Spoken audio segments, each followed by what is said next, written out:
যেমন এখানে পেয়েছে 4, একটা ভুল হয়েছে। দুঃখ বানান কিন্তু বিসর্গ থাকলে জিনিসটা দ্বিত্ব হয়ে যায়। তো দ্বিত্ব হলে একটা ক একটা খ হবে এমন কিন্তু না, দুইটাই যেই বর্ণ থাকবে সেই বর্ণটাই দ্বিত্ব হয়ে যাবে। সেই জায়গায় খ দুইটা আছে, খ দুইটাই হবে। দুঃখ বানানে উচ্চারণে 4 পায়, সে বানানে পায় 0, এটা খুব দুঃখজনক, এটা হতে পারে না। সমাস দিয়েছে, সমাস তো এই নিয়ে এটা কোনো নিয়মই হইল না সমাস দেওয়ার। সমাসের শখ করে সুন্দর করে দেওয়া দরকার, বা এভাবে দিলেও খারাপ হয় না, কেউ নাম্বার দিবেন এমন কিছু না, কিন্তু বহুব্রী বানানো ভুল, অর্থাৎ সমাস নিয়ে যে ধারণা নেই এটা বোঝা যাচ্ছে। 1 পেয়েছে, দুঃখজনক। তারপর হচ্ছে যে অপপ্রয়োগ শুদ্ধ বাক্য রূপান্তর, সেটা এখানেও 0 পেয়েছে 5-এর মধ্যে। এই 5-এর মধ্যে 0, 1 এইগুলো পেলেই মানে 30-এর মধ্যে নাম্বারটা যখন কমতে থাকে তখন তো আলটিমেটলি রিটেন পার্টের নাম্বার কমতে থাকে। কারণ শিক্ষক তো রিটেন পার্টগুলো আসলে পড়ে দেখে না, তার মূল জায়গায় হচ্ছে এই জায়গাগুলো ভালো করলে তাকে স্টুডেন্টকে ভালো বা মন্দ এটা মেপে সেখানে একটা নাম্বার আসতে থাকে।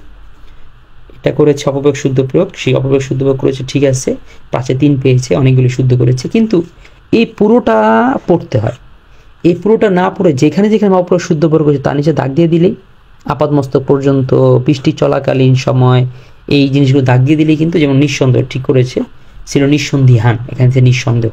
তো এই যে ঠিক করাগুলো জায়গাগুলোতে দাগ দিয়ে দিতে হবে, টিচারকে খুব সহজে বুঝতে হবে যে আসলে ভুলগুলো কোথায়, আমি কোথায় ভুলগুলো করেছি। এরপর করেছে হচ্ছে অনুবাদ। অনুবাদের মধ্যে আমি একটা জিনিস খেয়াল করে দেখো, অনুবাদের মধ্যে কিন্তু আমি পুরোটা পড়িনি, আমি একটা জায়গা দাগ দিয়েছি। যদি আমরা প্রশ্নটা দেখি, অনুবাদে যখন প্রশ্ন দেখবো আমরা দেখবো যে কোনো অনুবাদের কিন্তু টিচার সব জায়গা দেখে না, কারণ অনুবাদ সহজ থাকে, পুরোটা পারা যায়, জানা যায়, খুব সহজে বোঝা যায় আসলে কি হচ্ছে বা কোনটা কি।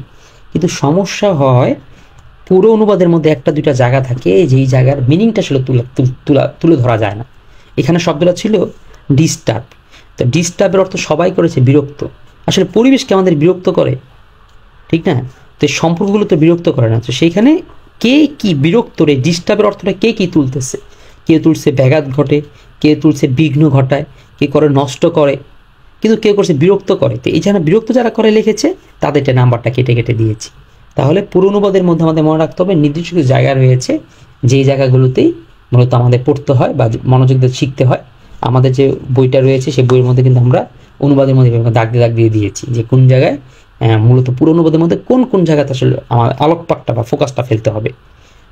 রচনা লিখেছে খুব, আবেদনপত্র লিখেছে খুব দারুণ করে লিখেছে, সুন্দর, এই জন্য 10-এর মধ্যে 8 পেয়েছে, 1 পৃষ্ঠার মতো দিয়েছে। 1 পৃষ্ঠা দেওয়া খুব আবশ্যক না, দিলে খুবই ভালো হয়। তবে যে ভুলটা হয়েছে দেখেন, এখানে তারিখের পরে বরাবর আগে একটু ফাঁক দেওয়া উচিত ছিল, খটা এখানে দেওয়া দরকার নেই, খটা তো এখানে দিলেই হয়তো জায়গা একটু বেরিয়ে যেত। দরকার হলে অনুবাদের যে আবেদনপত্রের যে প্রশ্ন নংটা সেটা পারলে এইখানে দিলেও হয়, যে পৃষ্ঠাটা যাতে পুরো ফ্রেশ থাকে, এইখানে যাতে কোনো রকম কিছু না থাকে, এখানে জাস্ট আবেদনপত্রই থাকবে, এরকম করলে আরও বেশি ভালো হয়। তো সেখানে লিখতে পারতো, তারিখটা দিয়ে একটু ব্যবধান দিতে পারতো, বরাবর বিষয়ের আগে একটু ব্যবধান, এখানে একটু ব্যবধান, এরপরে যে অতএবের আগে এখানে একটু ব্যবধান, যে অতএব সেটা খুঁজে পেতেছি না। তো এই জিনিসগুলোর জন্য নাম্বারটা হয়তো 8 দেওয়া উচিত হয়নি, 7 দেওয়া উচিত ছিল। আসলে এত ফেয়ার তো আসলে হয় না, একটু 19-20 হয়ে যাবে। এরপর একজন সারাংশ লিখেছে, সারাংশ লেখার নিয়মটা খারাপ হয়নি, মোটামুটি নিয়মটা তুলে তারপর দিয়েছে, এটা ঠিক আছে, কিন্তু সারাংশ লেখার নিয়মটা হয়নি, এই জন্য 10-এর মধ্যে মাত্র 3 পেয়েছে। সারাংশ আসলে জিনিসটা যে কি যে চায় এটা নিয়ে আমাদের ভিডিও আছে, যারা এই পেজে থাকবা নিয়ম দেখতে পাবা। সারাংশ লেখার নিয়মটাকে কীভাবে করে সারাংশের মধ্যে অন্তত 10-এর মধ্যে অল্প একটু লিখি কীভাবে 8-10 পাওয়া যায়। অবশ্যই ভিডিওগুলো আসবে, আমাদের উৎসাহ দিতে হবে, আমাদের সাথে থাকতে হবে, একটু শেয়ার কমেন্ট করতে হবে, সমস্যা কি সেগুলো বলতে হবে। তারপর রচনা 20-এর মধ্যে 10 পেয়েছে। রচনা 20-এর মধ্যে 10 পাওয়ার কারণটাকে একটু দেখি আমরা। খারাপ লেখেনি, লেখা ছোট কিন্তু অল্প লিখেছে, এত কম লেখার সাথে নাম্বার আসে না। এখন দেখা যাক পরীক্ষা সে কতটুকু সময় পেয়েছে, সেই অনুযায়ী হয়তো লেগেছে। 10-এর মধ্যে 20 এসেছে, মাত্র 34 পেয়েছে, মানে টেনে পাস। এটা এখানেও 0 এখানে 3 পেয়েছে। আবার এখানে হাঁটা বলে ক্রিয়া, রাগে বলে ক্রিয়া, যাক বুঝে নেই, এটা বুঝার অভাবে এগুলো ভুলগুলো হয়েছে। তারপর এখানে বাক্যান্তর করেছে, বাক্যান্তর, এই যে কেউ করেছে 3 লিখে ব্যাকরণ শব্দ শ্রেণী, 5 বাক্যান্তর লিখেছে, এগুলো হলেও কিন্তু হবে। ওই 3 নং প্রশ্নের উত্তর এই জিনিস না লিখে আসলে এই 3 নং প্রশ্নের উত্তর, 2 নং প্রশ্নের উত্তর, এই জিনিসগুলোর মূল কারণটা আসলে কি, এগুলো দেওয়ার কারণ তো মূল ওইটাই, শিক্ষককে ধরে দেওয়া যে আমি কোন প্রশ্নের উত্তরটা দিয়েছি, এটাই তো। কিন্তু শুধু যদি আমরা এগুলো দিয়ে দিই তাহলে তো শিক্ষক বুঝতে পারছে কী নিয়ে লিখেছি, তাহলে এটা একটা ভালো একটা বুদ্ধি করেছে, ভালো একটা কাজ করেছে, এটা অ্যাপ্রিসিয়েট। হয়তো লেখাটা আরও ফ্রেশ হলে জিনিসটা আরও চমৎকার দেখা যেত। লেখাটা বেশি ভালো না। 2 এসেছে, 5 এসেছে। 10-এর মধ্যে যে এখানে দিনলিপিতে 10-এর মধ্যে 6 পেয়েছে। আর 2টা মার্ক পেয়ে যেত যদি এখানে একটা সুন্দর একটা হেডলাইন দিত। এই যেটা হেডলাইনের অভাবে নাম্বার কিন্তু অনেকটা কম এসেছে, আরও কম আসা দরকার ছিল, কিন্তু হেডলাইন ভালোই লিখেছে দেখে নাম্বারটা কিছু এসেছে। ভাব সম্প্রসারণের পেয়েছে মাত্র 4, কারণ এত ছোট ভাব সম্প্রসারণ হয় না। আর ভাব সম্প্রসারণে 3টা প্যারা দিতে হয়, একটা অনুভূমিকার প্যারা, একটা মূল কথার ব্যাপার, একটা উপসংহারের প্যারা, এরকম 3টা প্যারার মতন করে দিতে হয়, যে 3টা প্যারা হয়নি। আর এত 1 পৃষ্ঠায় ভাব সম্প্রসারণ আসলে হয় না। সংলাপ লিখেছে, বারবার বলতেছি যে কি লিখতেছি সেটার একটা শব্দে একটু বুঝিয়ে দেওয়া, একটা শব্দে। তো এত ছোট লিখেছে, যখন 3 এসেছে। তারপর এখানে আবেদনপত্র লিখেছে, 10-এর 7 পেয়েছে। আসলে দেখো লেখা খারাপ, 2 পৃষ্ঠায় চলে গিয়েছে, কিন্তু নাম্বার কিন্তু কম না, আমার 7 এসেছে। কারণটা কি? নিয়মটা হয়েছে আবেদনপত্রের মূল যেগুলো, যে টিচার নাম্বারটা দেয় কিন্তু এখানে এই যে এইভাবে করে নাম্বারটা দেয়, যে আর ফরম্যাটটা ঠিক আছে কিনা, এই যে ফরম্যাট অনুযায়ী কিন্তু নাম্বারটা। এই যে নাম্বার কম আসার কারণ, অলস স্টুডেন্ট মাত্র 35 পেয়েছে, রচনা দেয়নি, আর অনেক কিছু দেয়নি, অল্প অল্প যা পেয়েছে সেখানে নাম্বার দেওয়াতে নাম্বারটা এমনই এসেছে। 36+3 এখানে দেখি শুরু করেছে উপসর্গ দিয়ে, 5-এর মধ্যে 3 পেয়েছে। উপসর্গ যেভাবে লেখা সেভাবে লিখেছে, ঠিক আছে, কিন্তু একটা সমস্যা হচ্ছে উদাহরণ দেয়নি। উদাহরণ দিয়েছে যেটা আলাদা করে খুঁজে পাওয়া যেতেছে না। আমরা আমাদের বইগুলো দেখেছি যে সবগুলো কীভাবে করে সেপারেট করে আলাদা আলাদা করে, মানে টিচারের নজরে দেওয়া, যে হ্যাঁ আপনি আমাকে এই পয়েন্টের জন্য, এই জায়গার জন্য আরেকটু নাম্বার দিবেন, আরেকটু নাম্বার দেন, এভাবে করে সেপারেট করে করে, অর্থাৎ বিষয়টা বুঝা যে টিচারের সাইকোলজিটা কি, নাম্বার যারা দেয় তাদের সাইকোলজিটা কি, আর আমাকেও সেই সাইকোলজিটা নিয়েই খেলতে হবে। মানে সেভাবে করে চিন্তাটা করলেই নাম্বারটা কিন্তু এই মনস্তাত্ত্বিক ব্যাপারেও কিছু নাম্বার কিন্তু চলে আসে। শুধু এটা কিন্তু কম না, যথেষ্ট নাম্বার চলে আসে। তো এইখানেও যে উপসর্গ লেগেছে, আমি অনেক খুঁজে মাত্র দেখলাম যে উদাহরণ দিয়েছে, অথচ উপসর্গ লেখা কিন্তু যদি আমি আলাদা করে উদাহরণ দেখতাম তাহলে তো আরও একবারই দিতাম। তো এই যে উদাহরণ পড়া সব একসাথে মিলে একাকার হয়ে গেছে, পয়েন্ট করে আলাদা আলাদা ভাগ হয়নি। দিনলিপি লিখেছে, এটা কি দিনলিপি না কি লিপি সেটাই বুঝে দিতেছে না, খালি লিখছে 8, সমস্যা নেই 8 কি লিখছে, কিন্তু একটা হেডলাইন দেয়নি। এই জন্য মাত্র 10-এর মধ্যে 4 পেয়েছে। এখানে লিখেছে, এখানে বানান ভুল হয়েছে, একটা বানান ভুলে কিন্তু পুরো মানসিকতায় নষ্ট হয়েছে, স্টুডেন্ট সবাই একটা ব্যাড ইমপ্রেশন তৈরি হয়েছে। এই মন স্বীকৃতি পায়, স্বীকৃতি বানানটা জানে না। তো এই বানানের কারণে কিন্তু আমাদের যে মান সেটা অনেক কমে যায়। বানান যে পরীক্ষা 5-এ 5 পাওয়ার জন্যই পড়বে এমন কিন্তু না, এই পরীক্ষার এই মানগুলো তোলার জন্য কিন্তু বানান পড়তে হবে। তেমন হ্যাঁ হয়েছে, ফর্ম লেগেছে, টু লেগেছে, সাবজেক্ট লেগেছে, শুধু একটা বক্স করে দিতে হয়, ইমেল আবশ্যক না, দিলে ভালো হয়, দেখতে সুন্দর দেখা যায়, তো সেটা করেনি, যার কারণে 10-এ 4 পেয়েছে। এরপর হচ্ছে উপসংহার লেগেছে না, উপসংহার না, দৌমূলের ঊর্ধ্বগতি প্রতিকার রচনা, সেটাই রচনা না কি ভাব সম্প্রসারণ কিছুই কিন্তু বোঝা যাইতেছে না।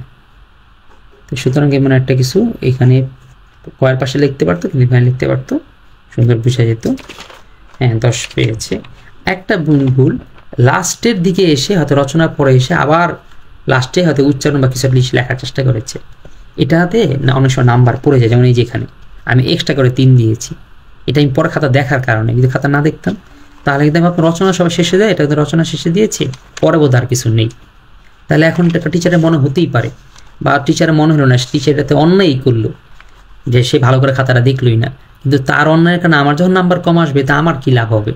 কারণ আমি তো তাকে ধরতে পারতেছি না, বোর্ড পরীক্ষায় যদি আমার নাম্বার কম আসে আমি কী করতে পারি? তাহলে এই জন্য সিকোয়েন্সটা মোটামুটি ঠিক রাখার চেষ্টা করা, যে একটা জিনিস রচনার পরে এই জিনিস না দেওয়া, রচনা সর্বশেষ হিসাবে দেওয়া, বা এটা যদি দেওয়া হয় যাতে প্রথম দিকে একটু উল্লেখ করে দেওয়া হয় যে এটা শেষের পাতায় আছে। কোনোরকম পাস করেছে। হ্যাঁ আমরা আরও ভালো কিছু দেখতে যাচ্ছি সামনে, যে এগুলো দেখতেছি কি যেন নাম্বার কম পাচ্ছে, সামনে দেখবো কিছু ভালো খাতা যে ওরা কিসের জন্য ভালো নাম্বার পাচ্ছে, যে কত খারাপ লেখেও তথ্য উপস্থাপনে ভুল করে হলেও নাম্বার কীভাবে বেশি আসতেছে। আচ্ছা এখানে একটা ভুল হয়েছে, পদ লিখেছে, নাম্বার লেখে আবেগ শব্দ, নাম্বার লেখে মুখ শব্দ। এই নাম্বার লেখে শব্দটা লিখলে আমাকে প্রশ্ন ধরে ধরে খুঁজে বের করতে হবে এই নাম্বারে কী শব্দ আছে। টিচার এই হরানিটুকু, এত খাতা দেখতে হয়, টিচার এই হরানিটুকু করতে চায় না। তো এই জন্য আমাকে লিখে দেওয়া উচিত ছিল হাঁটা, ক্রিয়া, লাগিয়া, মানে কোনটাকে সে কি মনে করেছে। তো আর এছাড়া উত্তরও হয়নি, যার কারণে 0 0 এসেছে। তারপর আর এখানে ভুল কি, এখানে ইয়াতে অপবর্গ শুদ্ধ বিয়োগ অনেক বড় ভুল করেছে, মানে 4টা হয়েছে, ভালোই করেছে, কিন্তু এখানে একটা ভুল করেছে, কিন্তু ভুলটা অনেক বড় ভুল হয়েছে। এটা প্রশ্ন থাকলে আমি দেখা বুঝাইতে পারতাম যে কি বড় ভুল করেছে। তারপর ঠিক আছে 3। এরপর হচ্ছে যে দিনলিপিটা মোটামুটি ভালোই করেছে, তারিখ লিখেছে, উদযাপন লিখেছে, সরি মূল কথাটা লিখেছে, কিন্তু ভুল আমি এখানে দাগ দিলাম যে সময় লেখা।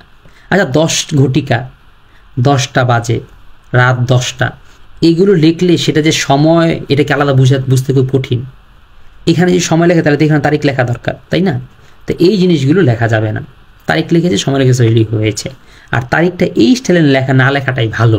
সাধারণত দরকার হচ্ছে 14 মে 2024, এরকম একটা দেখা হচ্ছিল 14 এপ্রিল 24, এইভাবে লেখা উচিত ছিল। আর একটা জিনিস ভালো করেছে, তারিখ দেওয়ার ক্ষেত্রে আমরা অনেক সময় ভুল করে ফেলি, যে আমরা দিনলিপিতে লিখি সেদিনকার ঘটনা, পরীক্ষাটা যেদিন দিয়েছে ও তো সেদিনের তারিখ দিয়ে দিতে পারতো, কিন্তু স্টুডেন্টরা খুব ভালো করে দিয়েছে যে 14ই বাংলা নববর্ষ কবে হয় সেই তারিখটাই দিয়েছে। এখানেও কিন্তু এটা হয়তো টিচার অনেক সময় খেয়াল করবে না, কিন্তু এটাই একটা অনেক বড় ব্যাপার হতে পারে স্টুডেন্টের স্মার্টনেসটা ধরার জন্য। পরে এটা কি দিল, হ্যাঁ আবেদনপত্র দিয়েছে, অনুমতি আর্থিক সাহায্য জন্য আবেদন, সাহায্য না সাহায্যের জন্য আবেদন। 10-10-এর মধ্যে 6 পেল। আর এটা কি দিয়েছে, এটা ভাব সম্প্রসারণ, হ্যাঁ 10-এর মধ্যে ভাব সম্প্রসারণের জিনিসটা ভালো হয়েছে কি, একটা প্যারা দিয়েছে আর একটা প্যারা করেছে, এরকম প্যারা করাতে যে একটা 3টা প্যারা দিয়েছে, 3 প্যারা, আমি 3 প্যারা দেখে একটা ভালো নাম্বার দিয়েছি, হেলদি নাম্বার মোটামুটি। না হেলদি না, ভুল হয়েছে কোথায়, ভুল, ও আচ্ছা কম ছোট লিখেছে, এত কম লেখা উচিত না, একটু বড় রাখা উচিত ছিল। তারপর আচ্ছা ভিডিওগুলো দেখতেছি, কোনোরকম কমেন্ট করা থাকলে, আরও কিছু বোঝার থাকলে অবশ্যই কমেন্ট করে রাখবে, আমরা সেটা পারলে পরবর্তীতে আরও ভিডিও আকারে দেখাবো। ভাব সম্প্রসারণে পারিভাষিক মাত্র 3 পেয়েছে, বেশিরভাগই ভুল। পারিভাষিক শব্দের আমাদের কিন্তু সুন্দর প্লেলিস্ট রয়েছে, যেখানে প্রত্যেকটা বর্ণের পারিভাষিক শব্দগুলো দিয়ে আমরা ব্যাখ্যা করে আলোচনা করেছি। পড়াটা বলে না, পড়া কি গুলে খাইয়ে দেওয়া যায় কিনা, আমরা সেখানে অন্তত পারিভাষিক শব্দগুলোকে গুলিয়েই খাইয়ে দিয়েছি। হ্যাঁ আমরা প্রায় শেষের পথে রয়েছি, হ্যাঁ মাত্র 1 4 সেখানে এই যে একটা যে ভুল। তো এই যে আমরা অনেকে হয়তো এই পর্যন্ত এই ভিডিও দেখি স্কিপ করে চলে গিয়েছে, কিন্তু এই যে এই পর্যন্ত যারা এসেছে তাদের কিন্তু একটা ভালো জিনিস কিন্তু এখানে